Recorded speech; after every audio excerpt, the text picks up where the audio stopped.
கர்த்தர் அதிசயங்களை செய்கிறார். ஊழியங்கள் வழங்கும் ஜீவ வார்த்தை.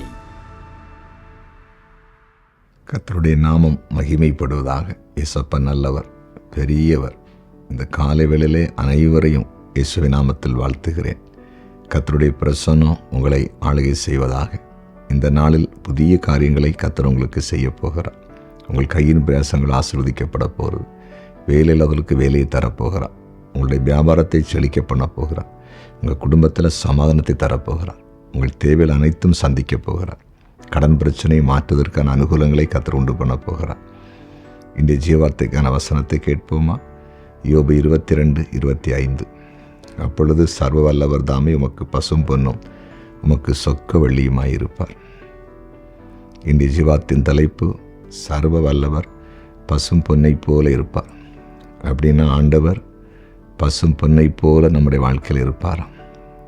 பொன்னை போல, பொருளை போல, நாம் அதிகமாக இந்த உலகத்திலே விரும்புகிற சில காரியத்தை போல் அந்த இடத்துல நம்முடைய ஆண்டோர் நமக்கு இருப்பாராம். நம்முடைய ஆண்டோர் பொன்னை போல இருப்பாராம். சர்வ வல்லமையுள்ள தேவன் நம்ம கூட ஒரு விலை உயர்ந்த, விலை மதிக்க முடியாத ஒரு பொருளை போல அவர் கூட இருக்கும்போது எவ்வளோ பெரிய ஒரு மகிழ்ச்சி, எவ்வளோ பெரிய சந்தோஷம். சிந்தித்து பாருங்கள். கர்த்தருடைய வேத வசனமே பொன்னை காட்டிலும் மிகவும் அது மகிமை உள்ளது, விலையேற பெற்றது என்று பைபிள் இருக்குது. அவருடைய வார்த்தையில் அவ்வளோ வல்லமை இருக்குதா. இன்றைக்கு கர்த்தர் உங்களோடு கூட பேசி கொண்டிருக்கிறார். ஆண்டவர் உங்களோடு கூட இன்றைக்கு பெரிய செய்து கொண்டிருக்கிறார். பொன்னை போல் ஆண்டவர் கூட இருப்பார். பெரிய ஒரு மேன்மை உங்களுக்கு தரப்போகிறார். உங்கள் வாழ்க்கை ஆசீர்வாதமாய் மாறப்போகிறது. ஆண்டவர் உங்கள் கூட இருக்கிறதுனால அநேகருடைய கண்கள் உங்களை ஆச்சரியமாய் பார்க்கத்தக்கதாய் உங்கள் சூழ்நிலைகளை கர்த்தர் மாற்றி அமைக்கப் போகிறார். நிச்சயமாய் மாற்றி அமைப்பார்.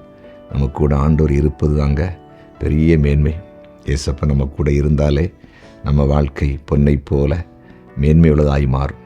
பொன்னை போல இருக்கிற ஆண்டவர், வைரத்தை போல இருக்கிற ஆண்டவர், மகிமையுள்ள ஆண்டவர், சந்திரனை போல் இருக்கிறவர், சூரியனை போல் இருக்கிறவர் நம்ம கூட இருந்தாருன்னா நம்ம வாழ்க்கையை எல்லார் மத்தியிலும் பிரகாசிக்கும்.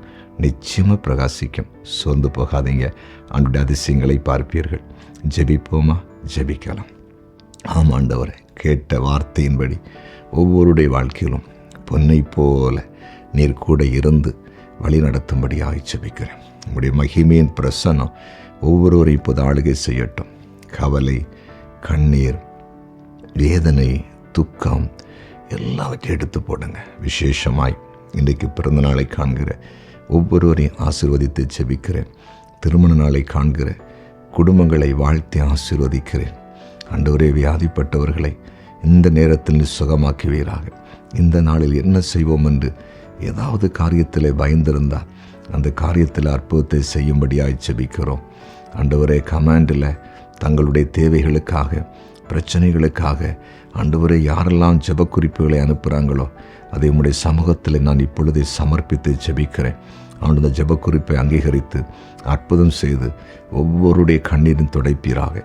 சாட்சிகளை கர்த்தர் எழும்ப பண்ணும்படியாய் ஜெபிக்கிறோம். நீர் அப்படி செய்துவிட்டீர். நன்றி. இயேசுவின் நாமத்தில் பிதாவே. ஆமென், ஆமென்.